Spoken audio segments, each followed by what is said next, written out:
Hey, it's Amber from Lonstein Fitness, and today I want to give you a quick rundown about carbs.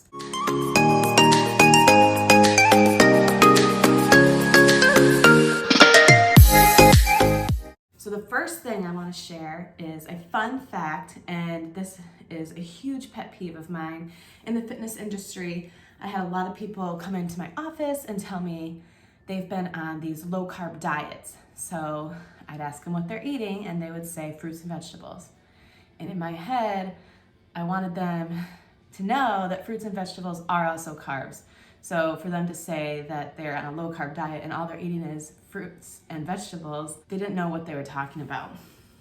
So yes, fruits and vegetables are healthier carbs and you should eat them, but you're not on a low carb diet if that's all you eat. I want to talk about simple and complex carbs. So simple carbs are going to break down fast in your body. They usually are high in calories and they're low in nutrients. So you really want to limit those. Examples of some simple carbs are going to be like alcohols, fruits, milks, fried foods, sweets, candies. You might notice some bodybuilders who will have a handful of gummy bears after their workout. The reason this is because those simple carbs are breaking down fast in their body. So after a really strenuous workout, they're giving their body a quick restore of glucose, which is actually a really great idea. So if you are planning on having candy for the day, the best time to eat it is going to be right after your workout within 30 minutes. The complex carbs are going to break down slower in your body. So these are helpful because they're going to make you feel fuller for a longer period of time. They might be high in calories, if you're thinking like sweet potatoes and stuff like that, but they're gonna help you feel full longer. And they have a lot more nutrient value. Think like vitamins, minerals.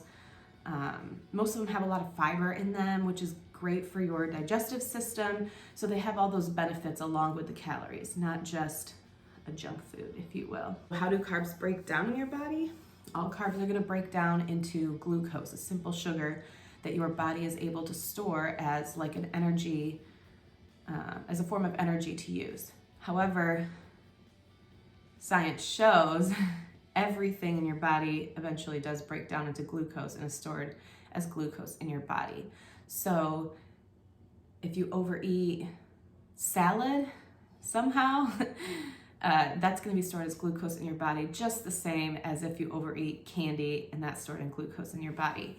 The lesson here is don't overeat, because if you overeat, it's going to be stored as glucose in your body. You're going to see a lot of low carb diets on the market. Just like my clients who came into my office thinking they were doing something great for themselves because they're only eating fruits and veggies.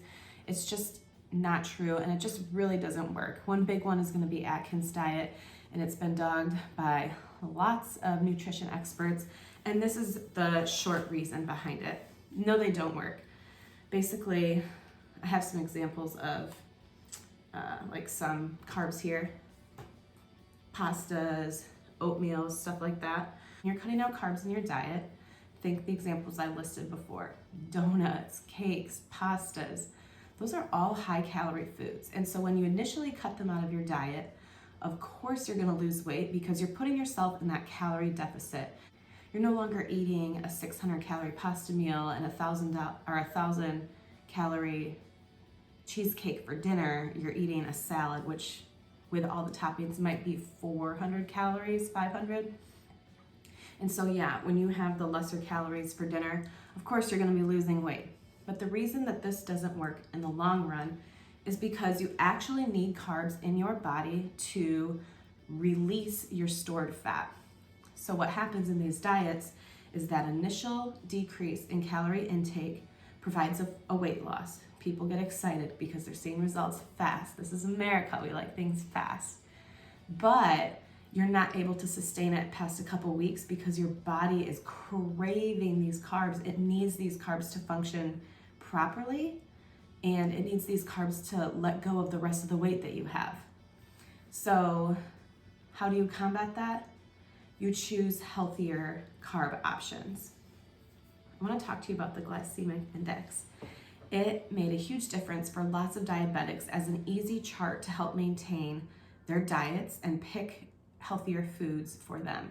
Basically, the chart assigns a number value to carbs, and this number relates to how fast your insulin levels in your blood respond after you eat this certain food. So how your blood sugar levels look. And for diabetics, this is really important because of the insulin resistance in their body. But it can also be used for your average Joe because that high blood sugar levels are related to a plethora of diseases, especially cardiovascular disease. So we should all be aware of this. And just because a food is high on this GI index doesn't mean it's a bad food. Just because it's a low number doesn't mean it's a good food. It just means that your blood sugar levels respond slower with the lower number.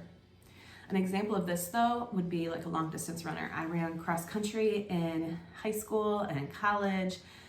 When we ran long distance, it was better for us to actually eat the high glycemic foods because our body was being depleted so fast and so readily of the carbs that we needed.